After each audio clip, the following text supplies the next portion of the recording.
27 পেরিয়ে 28-এ পা দিলেন সানিকা চৌহান। বুধবার 12ই জুলাই ছিল অকাল প্রয়াত মডেল অ্যাঙ্কারের জন্মদিন।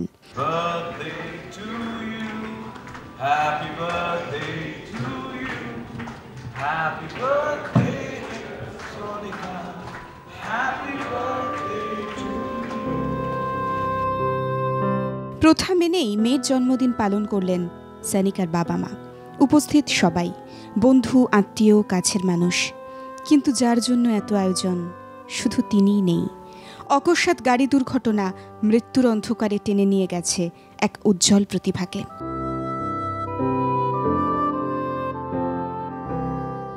কিন্তু জন্মদিনটা অন্ধকারে ঢেকে গেল না, ঢাকতে দিলেন না সানিকা নিজেই।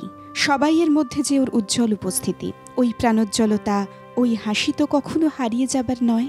সানিকা যে বাঁচতে ভালোবাসতেন, অনেককে বাঁচিয়ে রাখতে জানতেন, এমন একজন কি কখনো হারিয়ে যেতে পারেন? না, বরং না থেকেও ভীষণভাবে থেকে যেতে পারেন।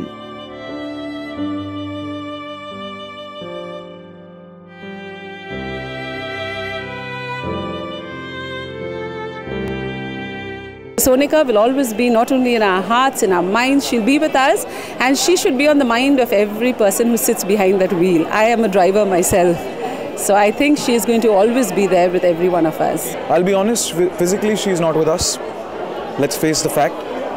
But we know as an angel she is watching us over. It is a little saddening that she's not with us, but if we be sad, she's not going to be happy. I'd rather be happy that she is a rock star.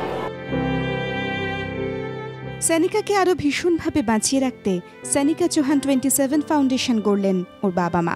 সানিকার মতো আর যেন কারোর প্রাণ অকালে ঝরে না যায়, তার জন্য চলবে ডেজিগনেটেড ড্রাইভার ক্যাম্পেন। এই উদ্যোগে সামিল কলকাতার অভিজাত আর্ট ক্লাব।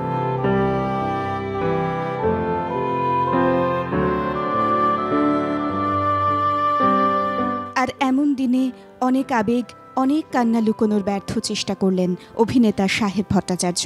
সানিকা যে ছিলেন তার বাগদত্তা। অগাস্টেই ছিল ওদের বিয়ে, কথা ছিল 4 হাত এক হয়ে যাওয়ার। অনেক স্মৃতি ভিড় করে আসছিল সাহেবের মনে। দূরের এক কোণে বসে আর পারলেন না নিজেকে ধরে রাখতে, কেঁদেই ফেললেন। আবেগের কাছে ধরা দিলেন সাহেব। এই চোখের জল হয়তো সানিকার আত্মার প্রতি বর্ষিত হলো।